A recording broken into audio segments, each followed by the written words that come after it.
Hello, everyone. I would like to welcome all of you to this session, meeting esteemed three professionals from quite a different industry today. And I would like to welcome our esteemed judges. Uh, First, let me quickly introduce you to the three esteemed judges that we are meeting today. So, Judge Sandra Engel, who is a retired judge, and Judge Laurie Clark, and also Judge Jill Juries. I hope I pronounce your names correctly. If not, please correct me. And as you join in, we also have an audience of professional coaches, therapists, consultants, and various industry professionals joining in to learn and understand how different professional fields are maximizing the power of professional coaching.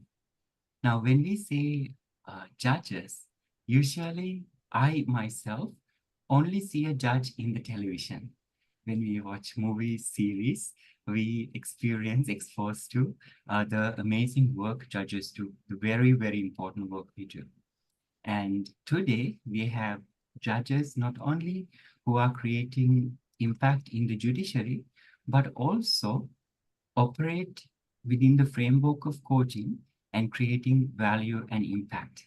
So the three judges we are meeting today are very special.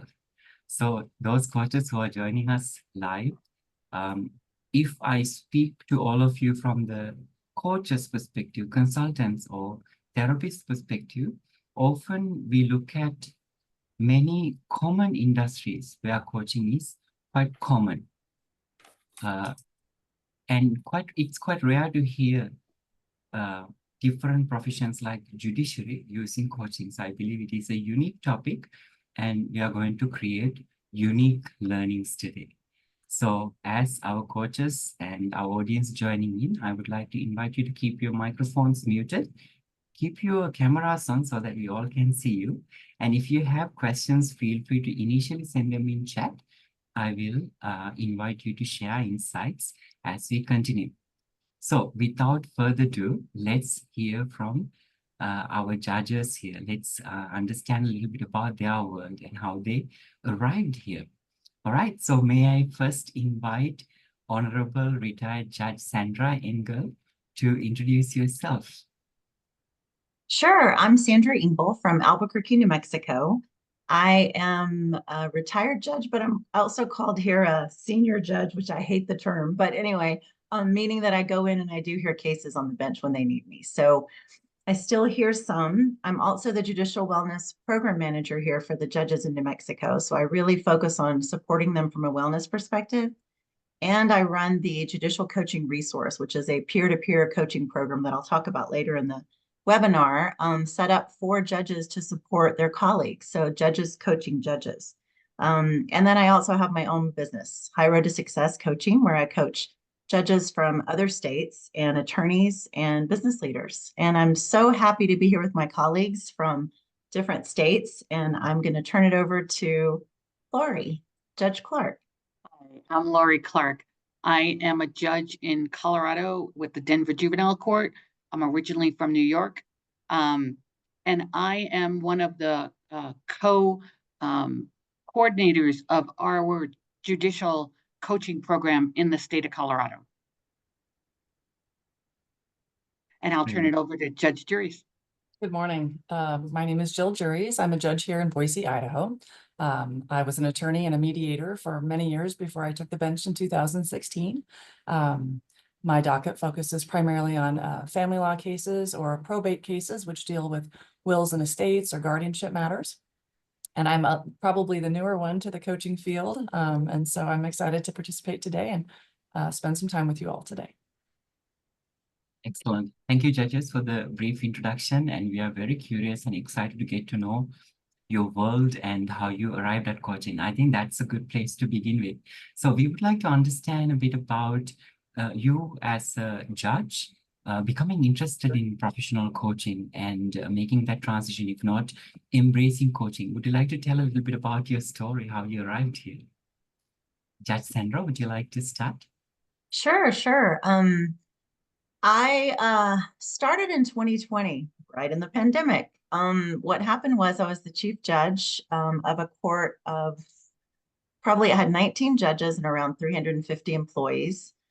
So I was really enjoying the leadership aspect of it, and really valued my time as a leader there. I worked a lot with this our version of the C-suite. They don't really call it that in the courts, but the CEOs, the CFOs. So I worked with them, really working around trying to make sure that our court was responding effectively and efficiently to the pandemic.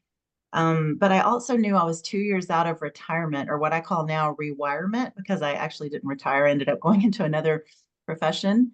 And so since I had learned all of that, I thought, how could I support leaders from the other side? I had not really heard much of coaching. It's not really well known in the judges, in the judiciary here in America. So I started doing some research because I realized one of my favorite passions was either watching, I'm a criminal, or I was a criminal judge and handling all criminal cases. I wasn't criminal, but I was handling criminal cases. And basically, watching the defendants who would actually take the tools that were given in my courtroom for substance abuse, mental health, whatever issues came up, and watching them soar once they, or fly, once they actually were able to address some of their issues, just brought me a lot of joy.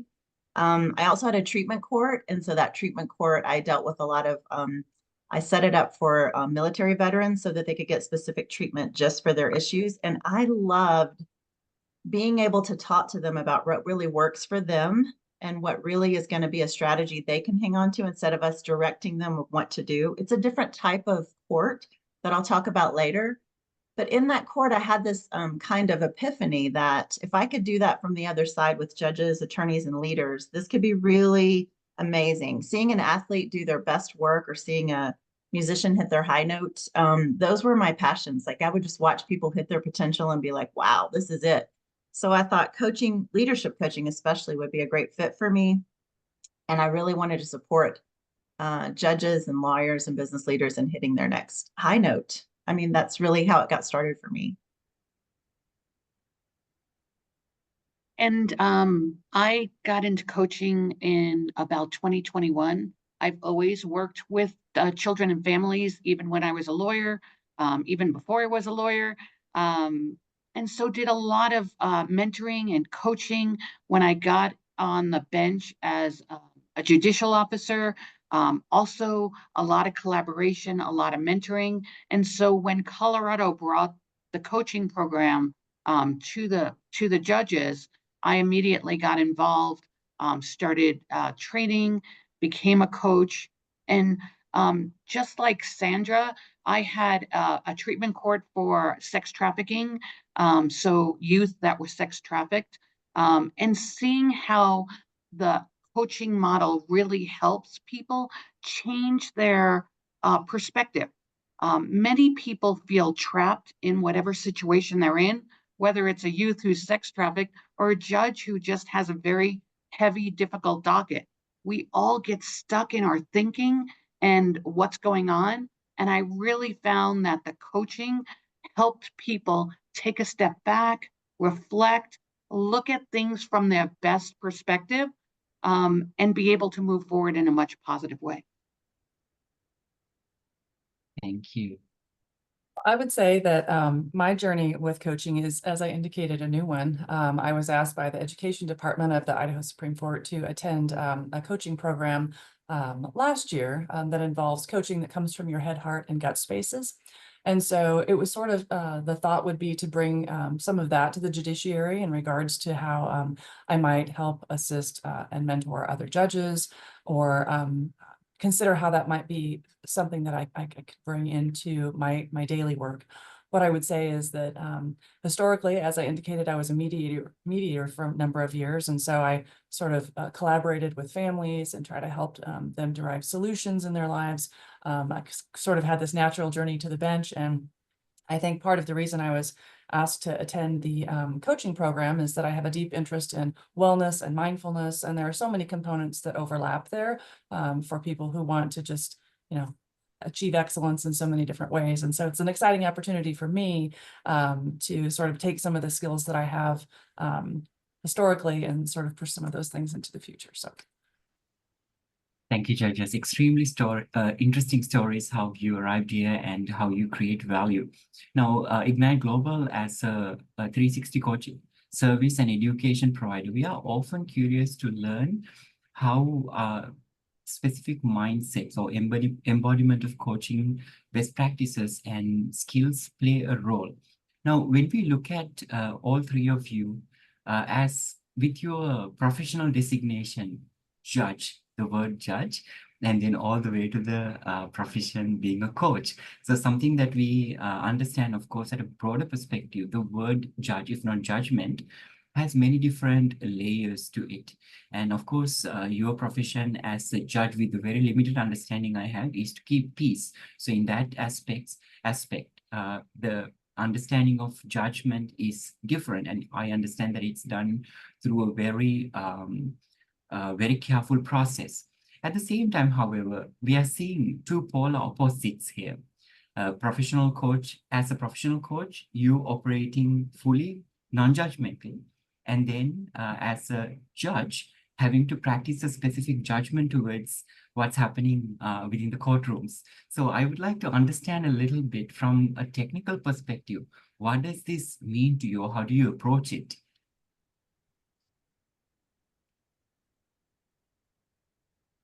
Does Adina, anybody want to take it? you want me wanna to take it? Sure. I think it's a very interesting question because you're right. We do sit in judgment of others. That's what we have to do is well, as a criminal judge, especially, I have to decide guilt or innocence. So it's a very different situation from a family court judge who might be having to decide who gets the children or, you know, what's fair in the divorce. This is more of a real judgment of you're guilty or you're innocent. And so we make those calls every day as judges. And I do think it's interesting because what we're doing is based on the facts that are presented to us.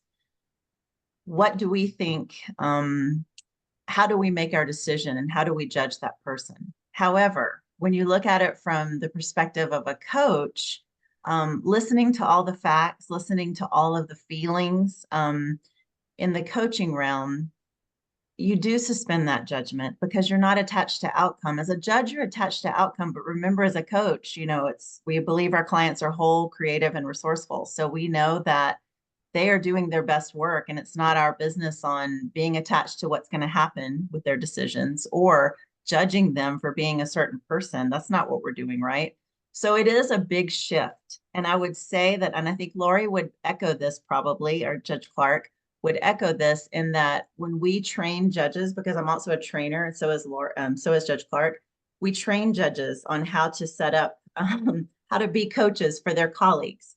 And so when we do that, one of the biggest things is getting out of their heads and not being a judge on the bench, but actually being an open vessel to actually coach their colleague, and really not giving advice, not making the ultimate decision, but letting go of all of that and being in that space and saying, you know what, you have all the answers. I'm just here to be a mirror to reflect back to you so that we can figure out what's best for you. It's such a different approach for judges, and it can be really tricky because they're so used to being the decider and being the one that gives the answers. So it's a tricky switch. You asked technically how we do it. I think we really have to just get into a different mindset when we're in the coaching space. And I think that is one of the biggest gifts and biggest hurdles for a new judicial coach, is to stay in that space and not be judgmental and not be attached to whatever it is that your coach brings to the table, since that is what we do in our daily life. So you're right, there's such a juxtaposition, Fernando, between what we do on the bench and what we do in the coaching room. But actually it gives us a little bit of it gives us a wholeness that comes, that when you go back into the courtroom, you might look at things a little differently than you did on the other side. I'd love to hear from the other judges about what they think, how that shows up. Yeah, and I think the other piece is not only the guilt and innocence and making those decisions, but a judge manages the whole courtroom, right? We have defendants and their families, we have victims and their families, we have professionals, some who are doing a better job than others. some that are more prepared than others. And so in addition to applying the law, it's almost like running a circus. I know this is being taped, but it's like there's so much going on all the time. And that's what I mean when I talk about getting in our heads. And coaching really gives us the opportunity to help them get out of their heads and really think through all the things that happen. Um, it's there's so much pressure. There's pressure to move cases forward. There's pressure to um, um, just all the different pieces that are going on. And it's easy to get distracted. And I think one of the real benefits of coaching is that it does bring you back and lets you really prioritize and really think about what's important and what's not.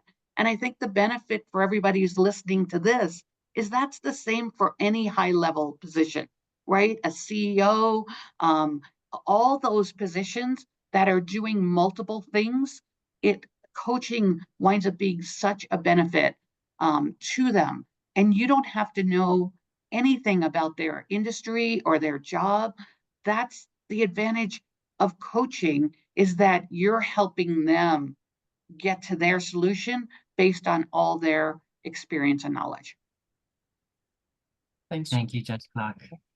Judge Juris, would you like to add something there? Yes, I'd love to weigh in. What I would say is that it really gives us a different experience with humanity, because we deal with people, humanity right there, all their problems, all their issues, all their times of crisis and things of that in that courtroom. And we're asked to wrestle with some really important decisions about, how to help them and help society and things of that nature. And so it's really a kind of this beautiful challenge of taking off one hat and putting on a different one. And that I think helps us grow as people, because we learn how to think differently and we learn how to train our brains differently. And what I would say is one common thing that happens with a lot of judges is that we can experience decision fatigue, where, we're asked to make decision after decision after decision, and to the point where you get home at night and sometimes you don't know what you even want for dinner and want someone else to make that choice for you, because you've been asked to make so many decisions. And so the beauty of coaching is that you don't have to solve anything for these individuals who come to you seeking, your assistance. You get to still live in that space with them and just perform in a whole different way. And so it's just an exciting challenge to put on those two different hats. And that would be my thought. Thank you, Judge Juris. I'm actually hearing a common theme among all three of you sharing particularly. Now, I think there was a bit of a separation in my question when I earlier asked you, particularly as a judge, how do you look at practicing of judgment as a coach, or how we approach judgment as a coach, and then as a professional, as a judge? What I understood based on three of you sharing is actually like very much what all three of you mentioned, is that actually it's not that different from a leader in an organization, for that matter, any other industry, because we are often required to make decisions as leaders. So I understand that now it's not that different in your situation. And also something that you touched base upon, Judge Clark, is that it's mostly the facts and figures that we need to focus on when it comes to making specific judgments. And I also see the importance of, because depending on the judgments that will be made in the judiciary, it will directly affect person's life to a great extent. So it's completely understandable why it is important to have the right facts and figures in front of you before you making these decisions. At the same time, Judge Clark, you mentioned something extremely valuable. You said that when you become a professional coach, it gives us the opportunity to get out of our head. So when we say getting out of our head, I think it invites us to a much broader conversation here. What I'm understanding by that, correct me if I'm wrong. So when we get out of our head, we become more tuned with our body, our somatic awareness, if not psychosomatic connection. And then we are able to attune with our energy perception, if not intuition. So how does that play a role? Like, what is the difference between, once again, I think my question is coming also from a leadership perspective. Now, as a leader will be encouraged to devise their intuition, energy perception, even as a leader.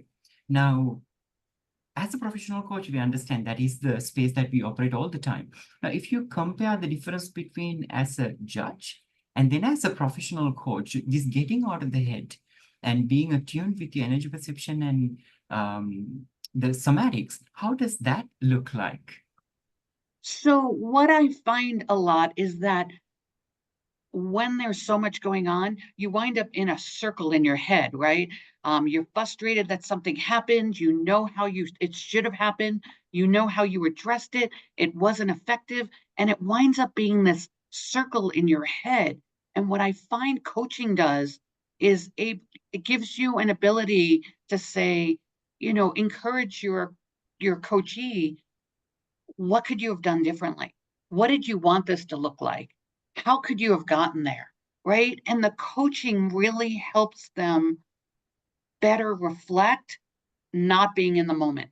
Because so many times for judges, we are in the moment. And even though we just had a really difficult case, we have 7 more cases to call. We don't get to stop and reflect and think it through and talk with others. It's a very isolating job. Unlike many other high level professionals, we're in a courtroom with staff, right? Maybe an officer, and there is not a 3-judge panel unless you get to the appellate court. It is all you. And then you go back and you talk to your colleagues, and they only get your perspective. They weren't there. They didn't see all the things that you might have missed or see the things that you didn't think were important. And so there isn't a lot of ability to be able to consult with others in an authentic way. And so coaching then is a great way to have the person, the judge who experienced this, to be able to reflect and pull out those other things that happened that they might have minimized, but now realize that maybe they were more important. And the advantage of coaching really allows them to bring that out. Thank you, Judge Clark. A very valuable insight. Judge Engel, Judge Juries, would you like to add anything there? I'll go, Judge Juries. I want to add, I think that's a beautiful answer. And I think that a lot of times we coach judges around how to get out of your head sometimes. Intuition can be very, like you mentioned, intuition, I think it can be very accessible when you're on the bench. If you're relaxed enough to pay attention to it.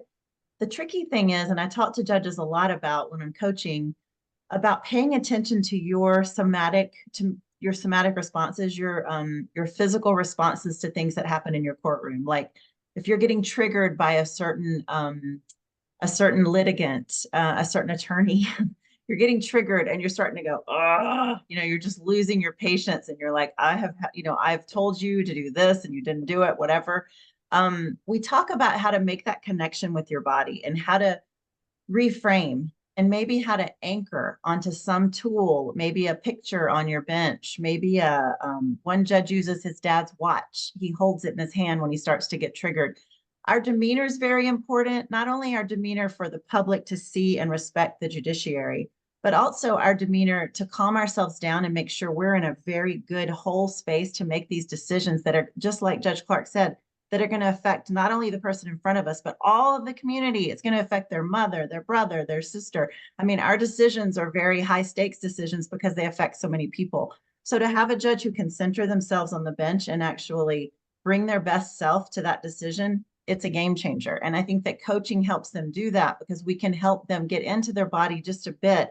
And when they get dysregulated, recognize it and then figure out ways to recenter themselves. So that's one thing. The second thing is I remember when I took the bench, my intuition became clearer than ever. Here's the tricky part, Fernando. You might be sitting there and saying, you know what, I know what to do on this case. I know how to sentence this defendant. He doesn't need incarceration. He actually needs rehabilitation. This is what I'm really sensing in myself. But what we have to do as judges is that's important to pay attention to feelings that you're getting, but you also have to look at all of the evidence and the facts in front of you and make those decisions accordingly. So it's such a balance I remember coming home and saying, my intuition is so loud to my husband. Wow, but sometimes I can't always follow it because there's other things I've got to pay attention to. And sometimes my intuition was right and sometimes it was wrong. But what I'll say is I think judges have this, when you're dealing with humans every single day in very intimate and emotional situations, it brings up a lot of things around somatic awareness and intuition that you have to either harness, but also pay attention to because you can't ignore it. I think that makes us a weaker judge to ignore those signs. So that's just a little bit of what I think around it. That's great, Judge Engel. I would reiterate some of the things that you discussed in regards to how things show up in your body, because when you do have those difficult moments in court, and you have spent time purposely reflecting with a coach or in other ways, I think you get in tune with your own mind, you get in tune with your own body, and you can start to recognize when you're getting in a position where you're maybe not going to be making the best decision for the person in front of you or for the public. And so it's kind of that thought about there's a stimuli and then there's a response and there's that space between, and that freedom you have in that space. And if you've taken the time with coaching to purposely reflect in the way that we're talking about, I think it makes it so much less likely than a judge is going to be reactive. And I think for judges and other professionals, you know when you react and you just wish you had that, you could just dial it back just that small bit.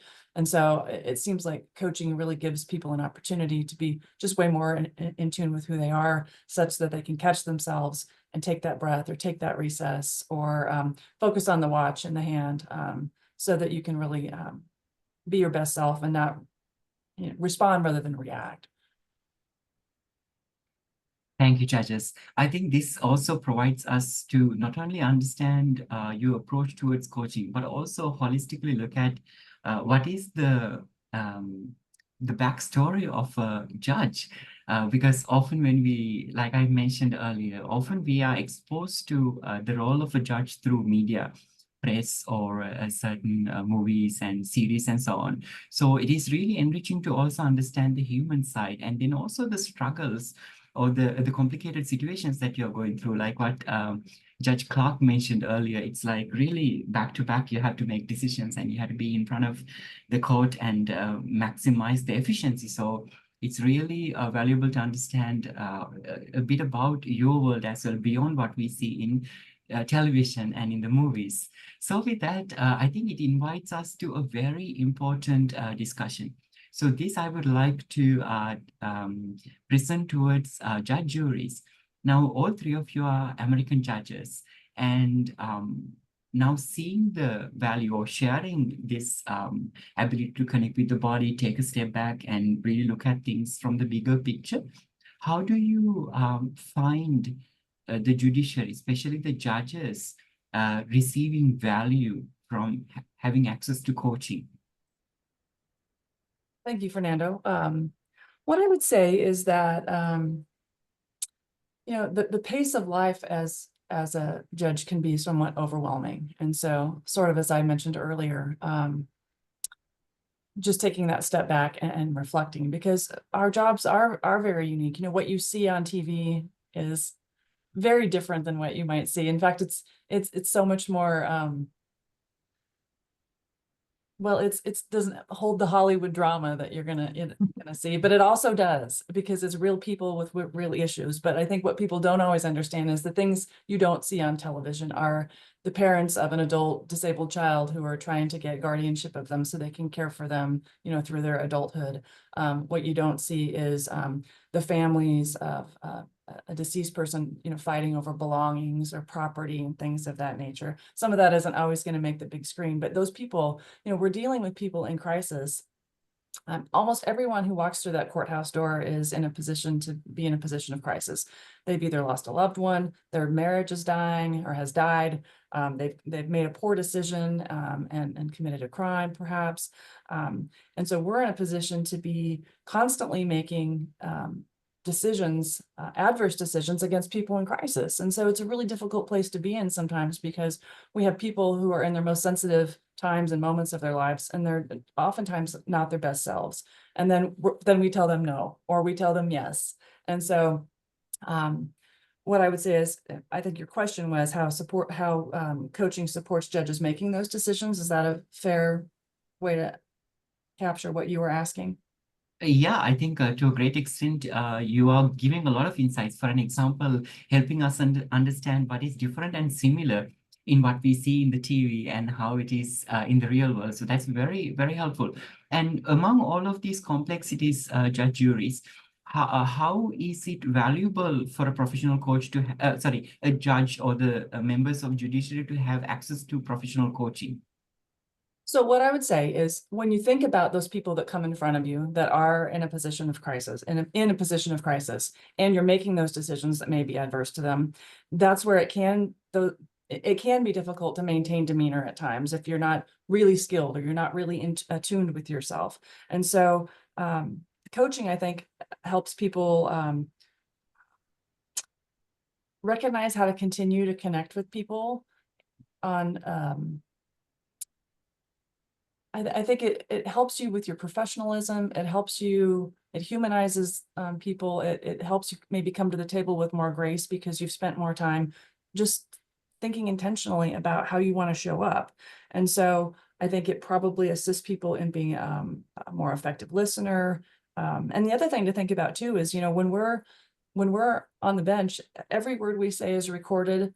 Everything we say or do is subject to scrutiny by another court. And so we have to really choose our words wisely, and we have to make sure that we show up with the right demeanor. And we're not generally in court with people who want to be there. With coaching, people, sometimes, more often than not, they're going to come to you because they want to work on something. And in the courthouse, the vast majority of people, unless they're getting married or they're adopting a child, they don't want to see you. And so I think what coaching does is it really it helps judges be in a position to just show up in the best way that they can, because they've intentionally thought about how they want to be there and how they want to help people. Thank you, Judge Juris. I think it also invites us to recognize the human aspect of the complications that happen within the role of the judiciary as an industry, and also your role as a judge. So thank you very much for enlightening us. Extremely valuable. And as you were sharing that, and in fact, all three of your sharings starting to make me think about self-care for ourselves as professionals, especially you as a judge. Like you said, the people whom you are meeting are not necessarily want to be there. And I think just the mere thought of myself being in a court is already traumatic to me. And I wish I never want to be there, except of course to witness the great work that you do. So I can imagine the kind of, usually what we say, if you look at it from a trauma perspective, when not only when we experience the trauma that we become traumatized, but also witnessing the trauma can be traumatizing as well. So I believe that you may be exposed to this kind of traumatic experiences over and over again, what one of you mentioned earlier, the 7 cases.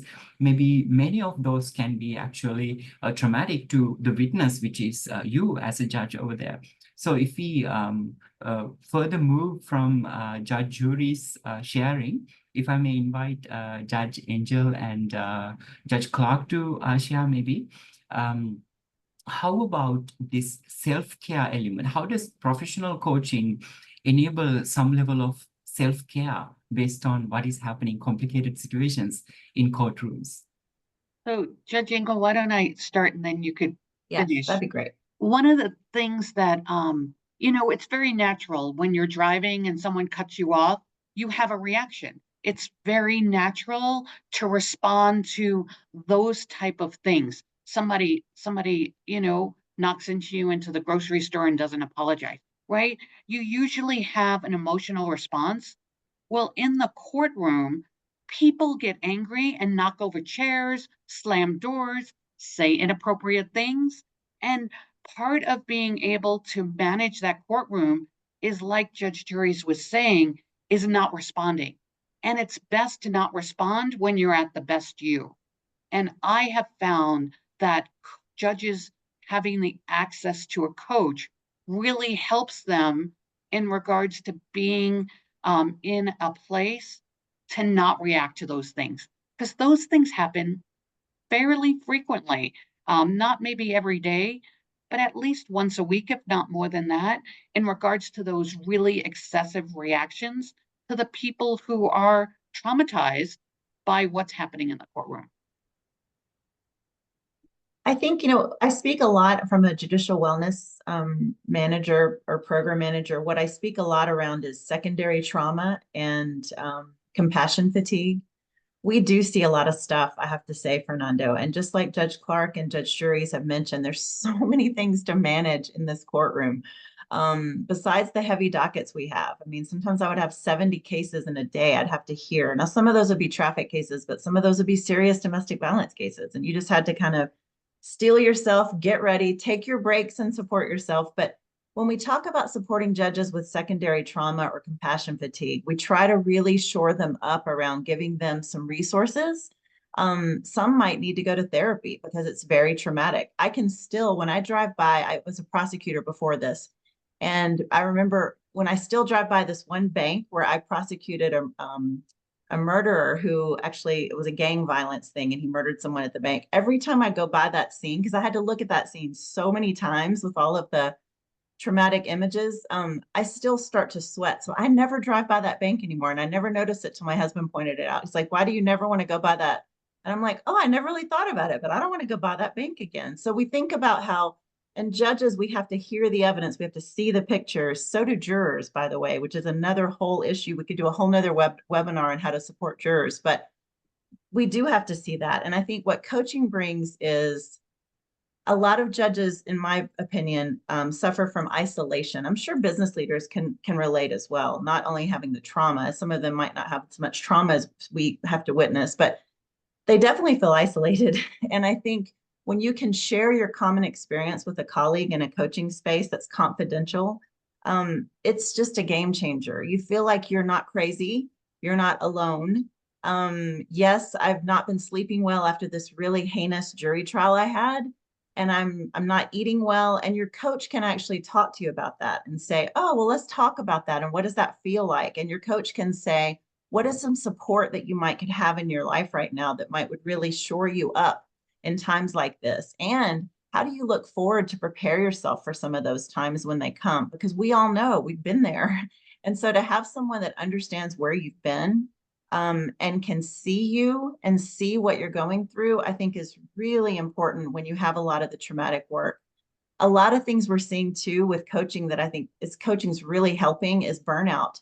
Judges can get burned out just like leaders in big corporations, I know, or small corporations. Let's say you run a company of 5, you can still get burned out as well.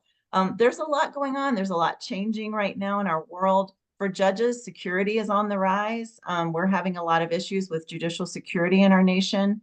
And there's just so many things. We're in the media every single day. We're always under a microscope. People have an opinion about what we do, what we say, everything. Even when you're out having dinner with your family, they have an opinion about whether you're going to have a glass of wine or not, and who's driving. And I mean, you're just under what you're buying at the grocery store. I have judges complain about everyone watches what I put in my cart, that kind of thing. So there's a lot of things that you feel very isolated around. So coaching can really help with not only handling the secondary trauma, the compassion fatigue, the decision fatigue, but it can also shore you up and just making you realize that we're all in this together. You've got the skills. Let's help you find those, the ones that can really propel you and help you take care of yourself. And we do talk about wellness a lot in our coaching, because I think that's one of the most important things to look at is how do you come to this judiciary as a whole, healthy person instead of someone who's not sleeping, not eating, suffering from fatigue, and not taking care of themselves, because you don't want that person making your decisions. That's what I would add. Can I add something, Fernando? Please go ahead. What I would say is that the vicarious trauma aspect of things and isolation can be sort of a bad combination, because you've sometimes been through these experiences, yet you feel like you have to go through them alone. And I think what some people don't understand is part of the reason our jobs are so isolating is that, oftentimes we came from a legal community or mediation community or something of that nature. And when you leave the bench, you don't necessarily leave those people behind, but in some ways you really have to leave those relationships and behind in a different way, because there are usually judicial canons or requirements and rules that you don't engage with the public or former colleagues in the way that you once did. And you also don't have the ability to have a voice or defend yourself when you are maybe attacked by a disinformation campaign, or sometimes there are things you can't talk to your friends and family about because of the confidential nature of what you're dealing with. And so that isolation can be really crushing for judges sometimes, because sometimes you are that only person in the courtroom, perhaps with your clerk and support staff. And then when you come out, you might be able to visit with your judge colleagues about it to decompress or to vent, but you don't necessarily have the options available to you that other members of the public do. And so having a coach gives you that extra space to be able to decompress and talk about the things that you're just not allowed to discuss with other individuals. The security aspect of things, I think, is a big and growing problem as well. And I think we're in a position that we have judges that really critically need to work on self-care, especially when it comes to security. If you've recently had a panic button installed in your house because you have threats against you, or people are wanting to know where your kids go to school, or you've made someone very angry because they've committed a crime of domestic violence and they now can't see their children, it makes it very hard to go from case to case to case sometimes and make really thoughtful decisions where you're not reactionary, because you have a lot in the background that might be overshadowing what's happening. And so having a coach gives you a space to process all of that. And so I just wanted to dovetail with that, just to point out some of those things as well. Thank you very much, judges. I think you are definitely helping us move forward from the image that we have seen in the media and help us see the human component, the intuition, the somatic awareness, and also some of the challenges that you are facing. So thank you for enlightening us. I think at the same time, we clearly see that there's an additional complex layer to your profession as judges. Something that I am starting to recognize, probably all those coaches who are joining me also are starting to recognize that, although we may not have directly seen the connections between the judiciary, especially in the role of a judge and senior leaders in organizations, we are starting to recognize that similar elements like the confidentiality that you need to deal with, the isolation and high-stake decisions that you need to make, and then the burnouts, compassion fatigue, sometimes being exposed to secondary trauma. So we are starting to recognize a lot of similarities. And I think this also invites all of us as professional coaches, those who are joining us live and also those who will be watching us, probably you're starting to recognize that most of us as professional coaches tend to focus on most common business or the industries. Mostly we focus on Fortune 500 companies, for an example. At the same time, now that we are speaking to three unique esteemed professionals, we are starting to recognize that coaching can actually be useful in across different industries and immensely be helpful. Now, something that all three of you mentioned while you were sharing for the last inquiry, something about the relationships that you maintain among the judiciary, the court, and also personal relationships. And I see a question coming from Emily Bass. Since I know Emily at a personal and professional level, Emily is a licensed clinical social worker as well as a professional certified coach. Emily, would you like to come forward and ask your question that is specifically related to relationships?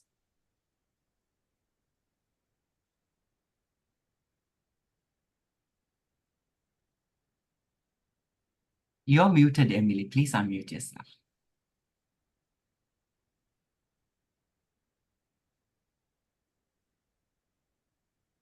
Okay, can you hear me now? Yes. Okay, thank you, Fernando.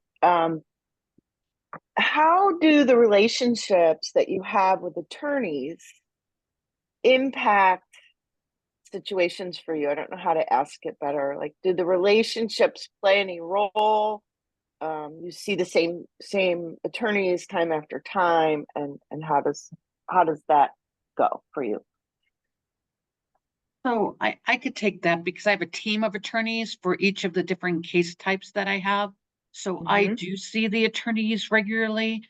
I definitely have opinions in regards to their professionalism and Some of them I have relationships with because we're in committees together, moving things forward, making things better, best practice committees. But when we're in the courtroom, it is all about the litigants. It's all about the people in front of us. And it really is not about the attorneys. And regardless of whether I work really well with one attorney and not with another, that has absolutely no influence or shouldn't have any influence in regards to the work that I do in the courtroom. It's helpful, you know, when you have someone who's prepared and does a good job, but their performance should not impact the work that we do. And I think that that adds to some of the other things that we've talked about in regards to being in a good place in the courtroom to make sure that those things don't creep in. We also have part of our ethical code is a duty to be fair and impartial and avoid the appearance of impropriety. And so sometimes we've had judges before, like when, especially our newer judges, they might have social media friends, Emily, where, you know, they might friend the attorneys, they might go to lunch with the attorneys. So there's these boundaries that we all have to figure out for ourselves of what makes it, what's appropriate and what's not appropriate in having relationships with attorneys that appear in front of you. Like Judge Jury said, we lose a lot of our friends. Like I came from the DA's office and there were a lot of DAs that I was very close to, but they were going to be practicing in front of me. I recused myself, which is a tool we have, from the ones that were very close because I didn't feel like that was fair. First of all, I know them way too well for them to be practicing in front of me.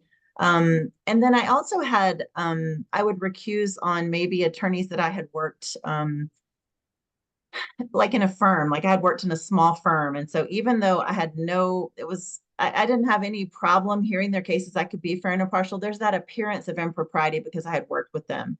So we have a lot of ethical duties we have to pay attention to in addition to what Judge Clark said, not letting those personalities affect our decisions, but also if it feels like it might, we really need to think about whether we should stay on that case because we don't want the appearance of it looking like, oh, that's Judge Ingles' former law clerk, you know, or whatever is now an attorney, or she's worked with him before, you know, that kind of thing, or she's his Facebook friend, but the prosecutor is, but the defense attorney isn't. I mean, just those kind of things are just so tricky that we're always, I would say, judges, wouldn't you, that we're always balancing that line of being a friendly and respected jurist who really does welcome people in their courtroom and are very friendly, and we want to talk to people and everything as much as we can, but when you get too close, it becomes a problem in the courtroom. So we really have to monitor ourselves. And if we don't, we can get, a lot of us have judicial performance evaluation commissions that watch what we do. And so you can actually get marks on that too and feedback from the community and from the judicial performance people saying, basic in the committees saying,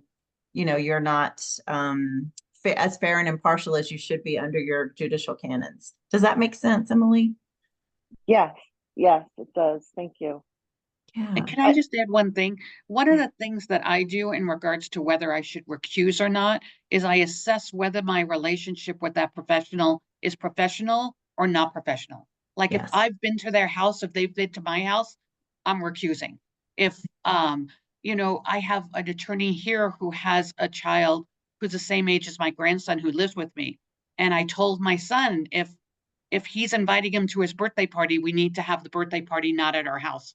Right? Because that would be inappropriate for this gentleman to bring his son to my house for a birthday party. As far as I'm concerned, that's too close, right? That's something that if a litigant found out on the other side that that person had come to my house, they're like, this is not fair. And so the judicial canons that Judge Engel was talking about is about the perception of fairness. So regardless of knowing that I'm not going to give that person a preference, that's not where the question ends. The question ends, would the person on the other side feel like this wasn't fair? And if the perception would be that this is not fair, then we're out. Mm-hmm. I see similarities in my profession, your profession, and coaching profession. Thank you for your answers. Thank you, Emily. Emily. I think that's a very valuable question. You as a clinician, a professional coach, and seeing the complexities of confidentiality relationship management. I think there's a lot of things that we can learn from you judges. Thank you for the clarification. Thank you for the question, Emily. And also those coaches who are watching and those who leaders who are joining us today. If you have any questions, like Emily did, feel free to send them in the chat room. I would love to bring you forward with your questions. Now, as we are doing that, as coaches, something that we are aware of is that most organizations who understand the value of professional coaching have the ability to opt for a coach. Many organizations have like a directory of coaches whom a leader could contact when there's a need. So I would like to invite Judge Clark's attention to this inquiry. So like the business leaders in organizations have the ability to opt for a coach, do judges also have the opportunity to call in a coach if they need it? So in Colorado, we have two programs. We have a mentoring program and we have a coaching program. And so they recommend if you're in your first 2 years of being a judicial officer, that you should start with a mentoring program because you're looking at learning the different aspects of the job. And then after you've been a judge for at least 2 years, then you could opt in for a coach. Thank you, Judge Clark. It's great to know that the world is becoming more and more open to professional coaching, and also seeing that, at least from my perspective, the profession, especially judiciary, being something that we coaches don't necessarily think about as a space there is a strong coaching presence, actually does have. Great, thank you. And I would also like to bring the attention of Judge Ingle. Now, when especially your role as the wellness program manager, would you like to share with us how judges having access to coaching enable their further professional development? Sure. So first, I would just add to what Judge Clark said.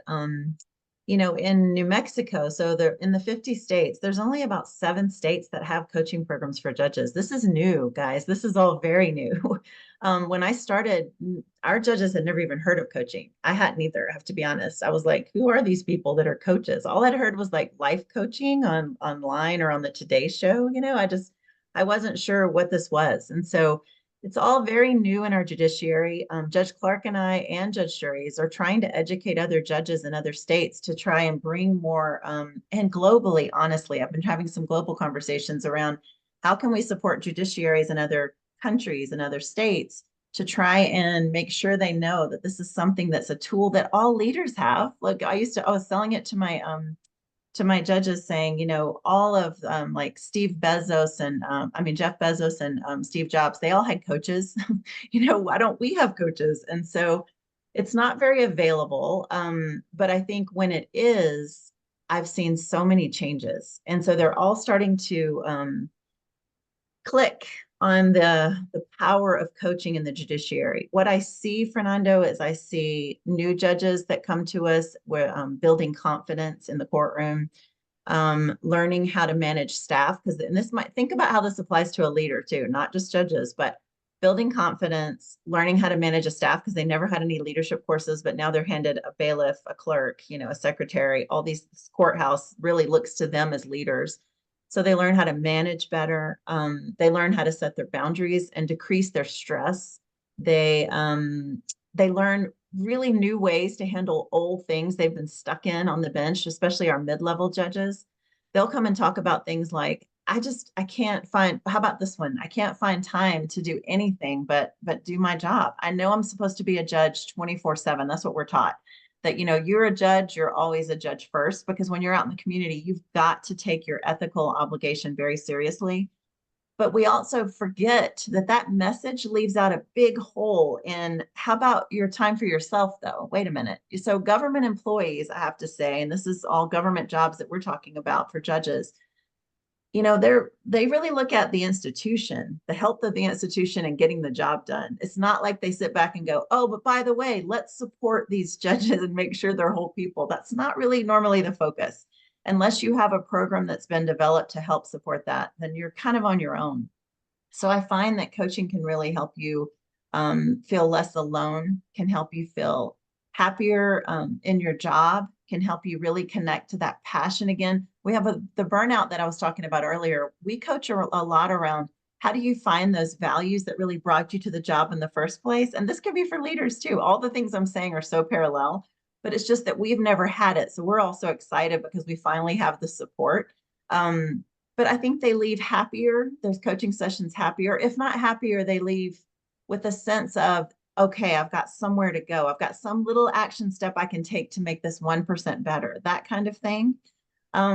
And I also think that as leaders in the judiciary, our staff, I mean, we all are the leaders of our courthouses, and I know they have big courthouses as well.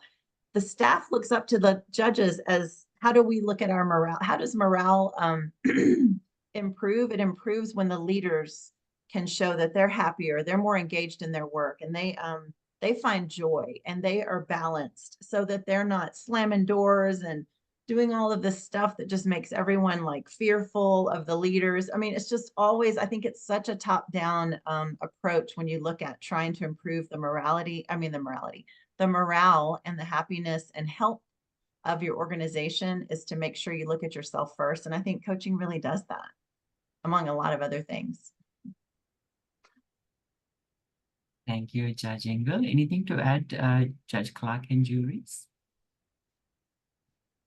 All right. So, Judge Engel, as you're speaking, I think it makes me curious. So you mentioned that about 7 states in the US is becoming more and more open to coaching. So we are starting to recognize that it is also still at quite an initial stage. And the question here is that actually there are 2 aspects to this inquiry. One, how did it all come to be, apart from that you mentioning that you got to know about coaching and became curious about it and then stepped into the space? How did it all come to be in these 7 states becoming more open to coaching? And also, how do you see this profession or the merging of coaching with judiciary becoming available to judges is going to continue? Well, so I can't speak for the other states, but I will tell you in my state, it was really tricky. I had to think about why judges don't want to, why they wouldn't want to have a coach. First, I knew we had to educate them on what coaching was. Secondly, you have to realize that judges are at the top of their game, right? So we're the people that were elected or appointed, it depends on your state, to make the tough decisions. We're, this is what attorneys strive for, is to be a judge. This is sort of the top of our professional game. And so they don't think they need that kind of support. They saw it as asking for help. And can you imagine leaders feeling the same way? Like, wait a minute, I'm the top of the company. Why should I ask for help? I have all the answers. So first of all, that was a really hard thing to get over. Also looking weak because we're in a political realm. So we all run for our jobs. So that might be different than leaders. We literally are, although, you think about the hidden politics in an organization, I could see it being the same, but we have people that might be watching to run against us and take our position. So you don't want to look weak to the public either. So we're political figures. That's just how we are in our states. And so it was tricky. What I decided to do was call it an executive concierge service. And when I did that, and I said, you're an executive and you actually deserve this just as much as anyone else in the tech industry, the healthcare industry, all these business industry, all these other industries, we deserve it too. And this is not to help. I always say it's, if you have a learning curve as a judge and you have come up this learning curve as a baby judge, we call them, and then you get to mid-level and you feel like, I know it all. I've heard a million DWI cases, driving under the influence of intoxicating liquor, or domestic violence cases with, intimate partner violence. I've heard all of it. I know these cases. I've done this forever. What if I told you with coaching, you could actually increase and keep going up that learning curve and actually learn more skills to help support you in developing yourself as a jurist? So when I talk about it that way, and it feels more like an added bonus to your job instead of something to fix you because you're broken, I think that's really helped our judges say, I want that because I do want to be my best. A lot of judges are hyperachievers too. We love to achieve. We've done a lot to get where we are, and we want to keep achieving and do our best work. And maybe it's not hyperachiever, maybe it's just achievers. That's just how we're built sometimes. And so I think that knowing that we can even be better really appeals to them. And so that's how we were able to get the judges to start really. Also, the second part I have to say is it's confidential. That confidential piece, guys, means more to the judges than you would ever know, because we, just like Judge Jury says, we can't talk about our work. It's ethically, we're bound to not discuss open cases, not discuss our opinions. So we don't have anybody to talk to, and our partners get really tired of it when you come home and you're like, I've had a bad day, and they're like, okay, hold on a minute, let me just get a cup of coffee, But I mean, so to have a confidential space where you can go and talk to someone who's a colleague who knows where you've been, it's invaluable. So I think that's why we've been able to make it work in our state. I think other states, Laurie and I are speaking at certain conferences, and I think we might even pull judge juries in to speak at conferences and talk about the power of it, because we want more judges to know it's available. And so we'll just keep spreading the word, but it's a new beginning. What would you guys say, judges? Yeah, so I think it began with Jan, right? Jan Bausch. She was working with one judicial group, and she saw how much power it had. And so she decided to start connecting with other states that were interested in training other judges to train judges, because she's only one person and couldn't do it all. So Sandra and I both were trained through Jan to be coaches. And she's now retiring. And so I think that's why states are taking it over. So when Judge Engel talks about us trying to bring it out, I'm on the board of the National Council for Juvenile and Family Court Judges, and they have an annual conference. And so we're going to try to go to that annual conference and let other judges from all around the country really understand the benefits and give them some tools to be able to bring it to their states. And I would say too that, government can be so different from private organizations. We're really public servants. And so I think people struggle sometimes to ask for what they need or know that they can ask for certain things. So much of, there are resource issues, I think, that occur a lot of times. And as public servants, I feel like we're sort of, sometimes we get that perception in our own minds that we need to give back, we need to serve. It's all about the public, which it is, but it's kind of like that, putting on your own oxygen mask first, like whether you're a busy parent or whether you're a busy judge or a busy leader in whatever way.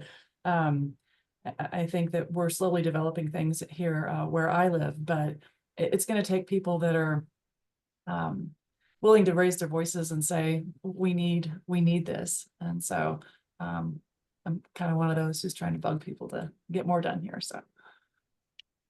Thank you, judges, for very insightful sharing. And I would like to continue to hear from judge juries. Now, as you mentioned that you're quite new to the world of coaching and starting to recognize the value in it. And also I can see that you're becoming an advocate for that. So we heard many interesting aspects being a judge, like we talk about the very strict confidentiality, like it's quite refreshing, also at the same time daunting to hear that once you're a judge, you're always a judge, even in your personal life, whether you are in the supermarket or whether you are with your partners. And I can't even really imagine the kind of depth that it has an impact in your life. So we are talking about here the confidentiality, the pressure, the decision-making responsibilities, and being exposed to secondary trauma, and also having to manage stress. So judge juries, as you are embarking and accepting coaching into your profession, your world, how do you recognize this overall stress management, since the word burnout also came up? Coaching facilitating a smooth management of these aspects in your state, judge juries. Can you repeat the last part of that again for me? I couldn't hear you very well. Certainly. How does coaching enable judges in your state to manage stress particularly? To manage stress particularly, some of it has already been said today. I think just having that safe space to be able to process the things that you need to process. I think sometimes professionals are in a position to not want to admit that they're stressed out or they're approaching burnout. And so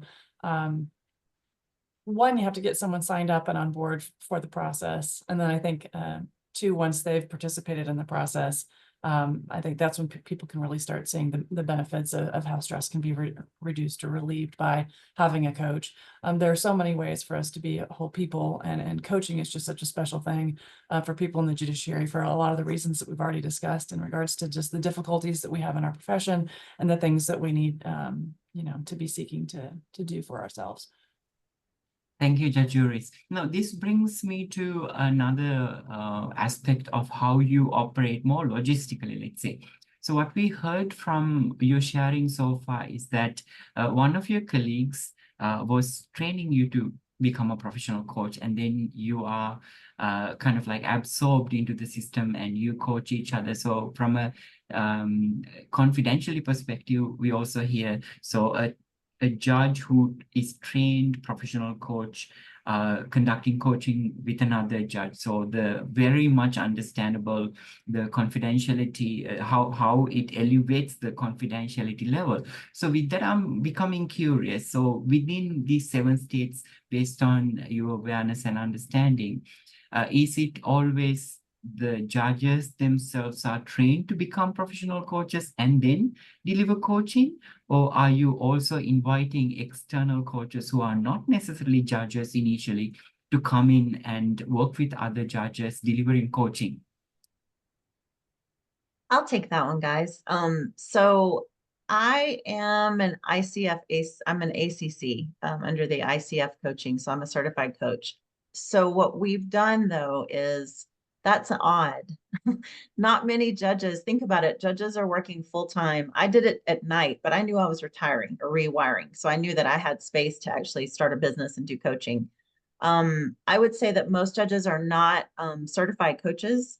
What we do is we have, based on what this woman that Lori Clark, Judge Clark mentioned, Jan Bouch, she gave us a really good head start on coming up with a 2-day training on how to train judges to be coaches. So it's not a certification, and we make that clear to the judges, but we've developed, and Judge Clark and I trained this, we developed a 2-day program where we can actually train them to shift from being a mentor and, telling a judge, if they call you and say, how do I handle this motion to suppress evidence? Instead of my telling them what I would do or how to handle it, I would go into the coaching approach. And so we always tell the judges, this is like teaching a judge to fish, not handing them the fish, right? So we have to make sure there's a distinction. Then we have a whole thing on active listening. We have, I've developed a coach approach that's like a structure that they can follow in the session. So we've really tried to bring, and Judge Clark is actually signing up and has been taking some classes to work towards her certification. And I think Judge Juries actually has her certification in MBIT. So we have some certifications, but what we tell the judges is, after this 2-day training, we're teaching you a technique to use with your colleagues. You can't go out and then become you're not a coach from this. This is just a 2-day simple training of peer-to-peer coaching. So that's what we're spreading. And what we're also seeing, Fernando, or at least I am in New Mexico, is that they're starting to use it, which I love. They're starting to use it with their staff, which I know that's a big thing in the corporate world, is that we use coaching as a style of leadership. That's one of the styles, is using a coach approach. And to watch them use it with their department heads, with their own court staff, it's really cool to see them come from a place of curiosity instead of just telling them what to do, but stopping and actually asking them what they think would be appropriate at this juncture, in their job. Seeing that curiosity shift has been really powerful for the judiciary in our states, because I think it's giving the judges a different perspective to look at things. So I think it just has its tentacles in everything. But I think that, so you won't be seeing certified coaches. You'll be seeing judges that are coaching each other. I get calls though from out of our states, the ones that don't have the coaching programs, and they are looking for a certified coach. So more of us are taking classes to become certified, like Judge Clark. I don't see her, there she is.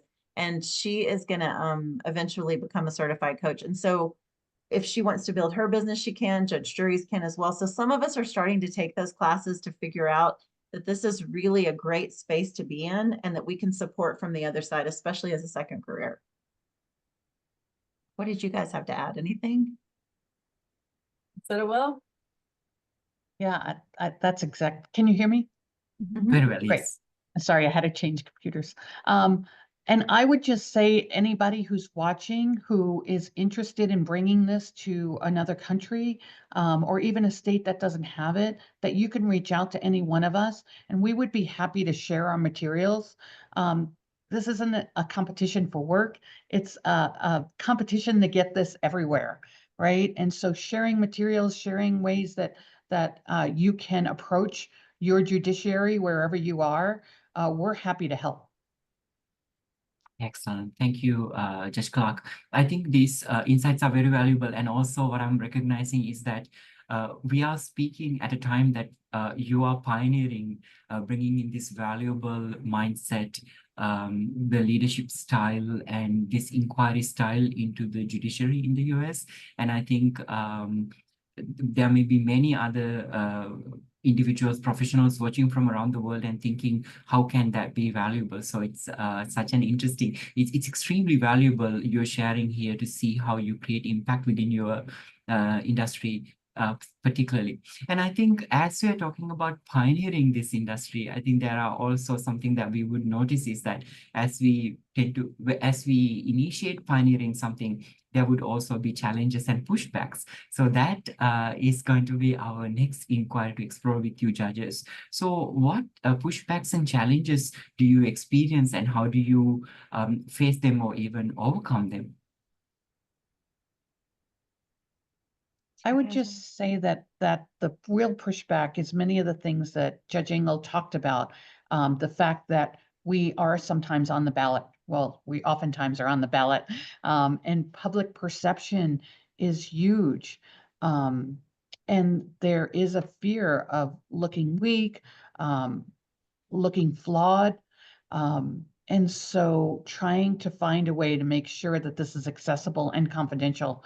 Our Supreme Court in Colorado has had some what we call Chief Justice directives that make this confidential and that it's not accessible.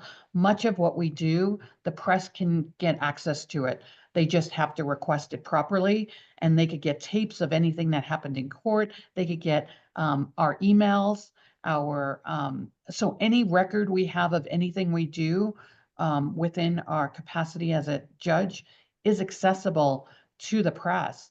And so we now have Chief Justice directives that protect coaching, that is not disclosable, that is confidential, that it cannot be released, that if the press asks, there can be no response. And so I think that has helped overcome some of the challenges. Thank you, Judge Clark. I would love to hear from Judge Engel and Judge Juris as well. Go ahead, Judge Juris. Well, some of it is probably to repeat what I had indicated before. Some of the roadblocks we might run into are just that public servant mentality that we can't or shouldn't ask for help. And what Judge Engel was talking about earlier is that when you talk about people who are, in what may be somewhat of the pinnacle of their career, there's an expectation, I think, from the public, especially people that come into your courtroom. They expect the judge to know all the answers and to know all the law and to not ask for help, because generally that's just not how the roles typically come to pass. And so I think just hoping to find more resources and hoping to find more voices who ask for it is something that I think could help grow things in our community for purposes of getting coaching for judges. I think all of the same things. I think it's that vulnerability we have as political figures in our communities to say that we need help, which is why I really couch this as a resource, a professional development tool, and not a program. I know no judge wants to be saying I need to go to a program. So as many programs as we send our people to. So we have to do that.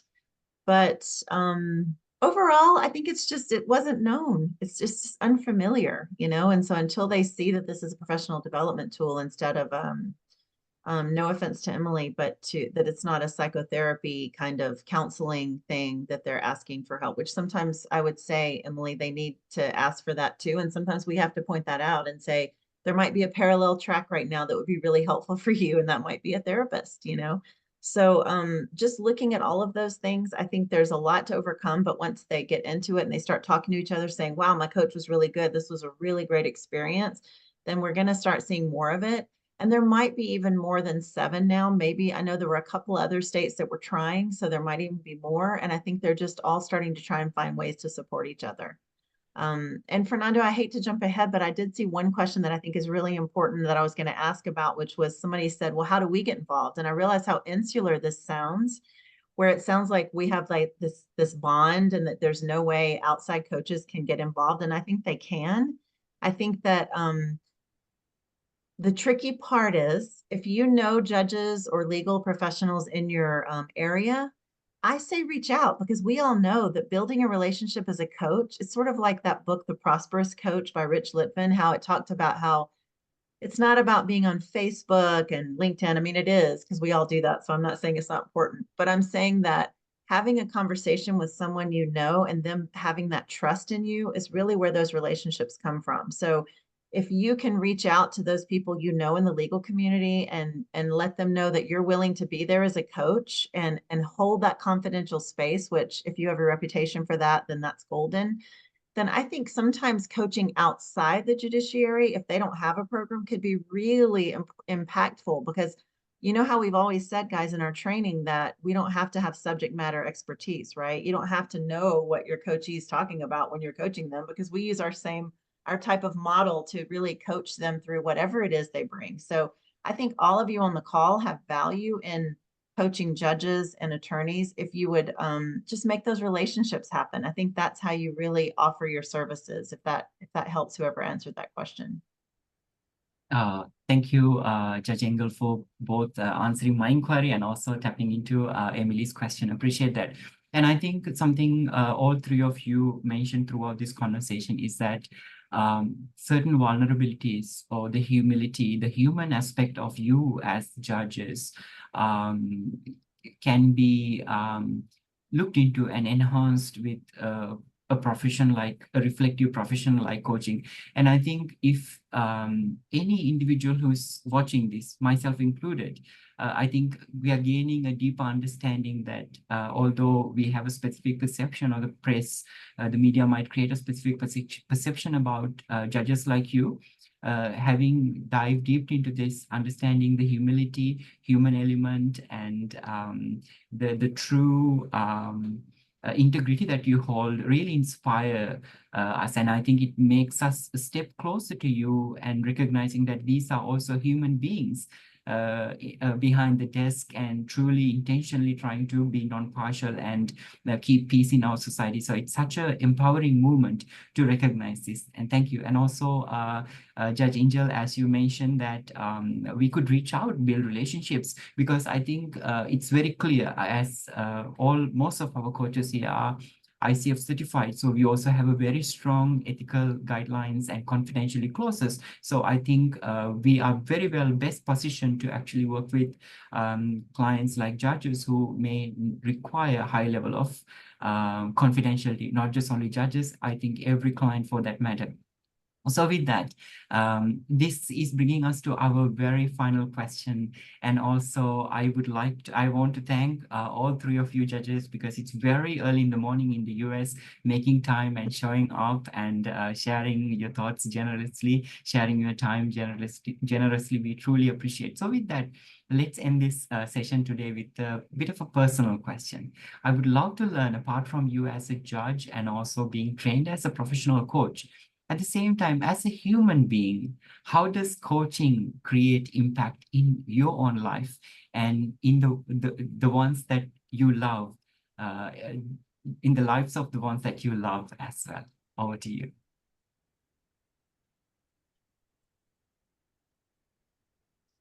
Well, I think coaching, it just connects people, right? So it's a matter of, generally speaking, if you have a coach or you want a coach, you're seeking excellence in the world and you're seeking to be a wiser person. And so I think the benefit for me is that it's just a reminder of what's important to me in my world and for the humans that are around me, whether they're the public that I don't know or my family at home. And so I think that coaching for me is just a reminder of it's really about a pursuit of excellence as a person, as a leader, as you know, someone who connects with others in so many different ways. And so that's that.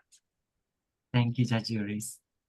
And I have 5 children and 6 grandchildren. So learning to be a coach really has really helped me in regards to that role, right? Being able to interact with them in a way that's really positive, especially like both Judge Engel and Judge Juris mentioned that we come with so much from our day and our work life, and then to be centered around family is, I think it's helped me a lot in that regard. Wonderful. Thank you, Judge Clark. I think for me, it's helped me slow down. And granted, to my colleagues that are currently working full time on the bench, I remember how fast the pace is. So it might be part of retirement or rewirement, but I also, it's helped me slow down, and it's also helped feed that part of me that loves to connect.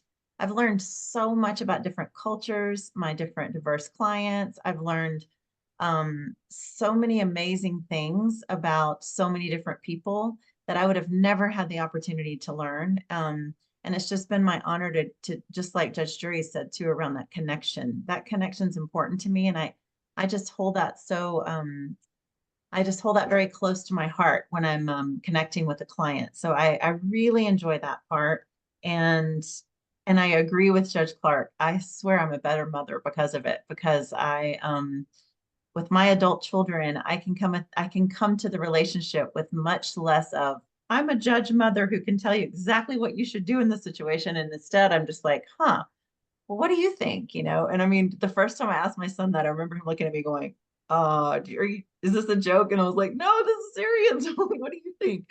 So, I mean, I think when we start opening ourselves up to that coach approach in our family life, it's just with my sisters, with all of my family and friends, it's just been a game changer. I think it makes you a much better person instead of, and it is hard because you mentioned that shift, Fernando, from being a judge who has all the answers and I want to fix everybody and everything, to now sitting back and going, nope, I don't have to do that anymore. And so it's very freeing, I would say. So I wish I'd found it earlier in my career. I really do, because I think it can really help us as judges.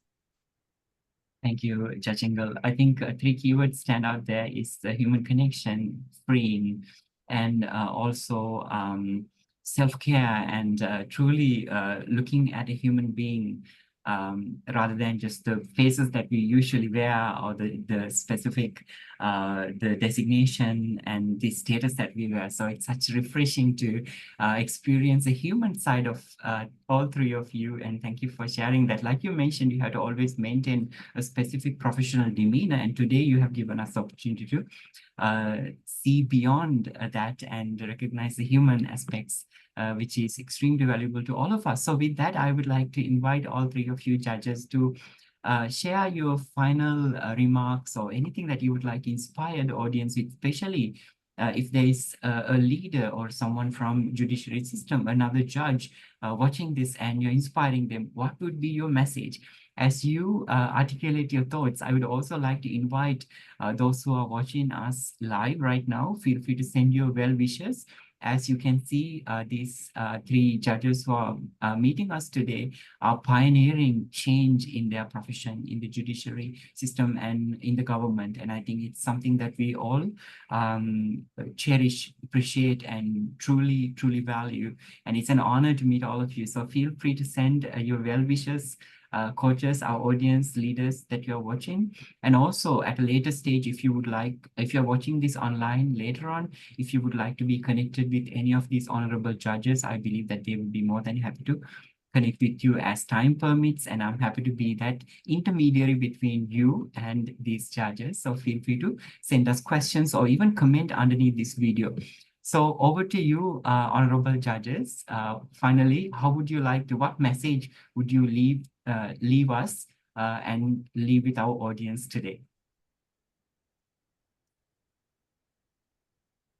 Can go. What I would say is that coaching really seems to grow wiser humans. And as a judge, for any judges who would be listening, I guess the thought would be is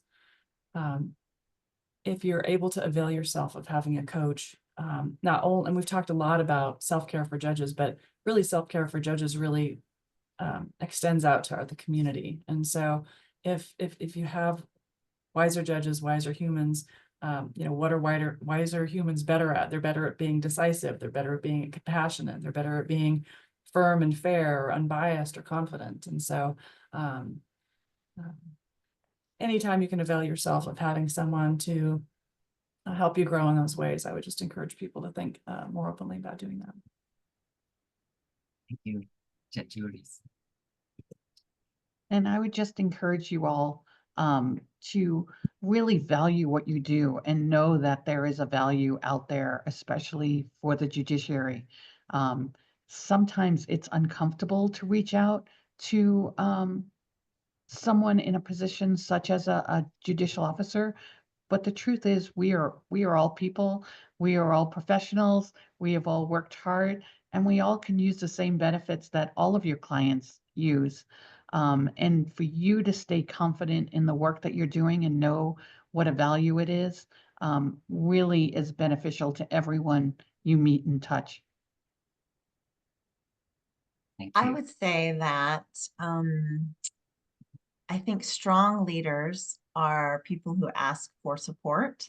And I think I would hate to say weak leaders because I don't want to judge them, but I would say less than strong leaders are ones who maybe suffer in silence. And I think you can be a strong leader and ask for help. And so, and the help doesn't have to be, I'm broken, I need help. It's, I want to do things even 5% better than I'm doing now, or I want to improve the judiciary even 5% more than I'm giving my skills to it now. So just looking at that and knowing that you're not alone is really important.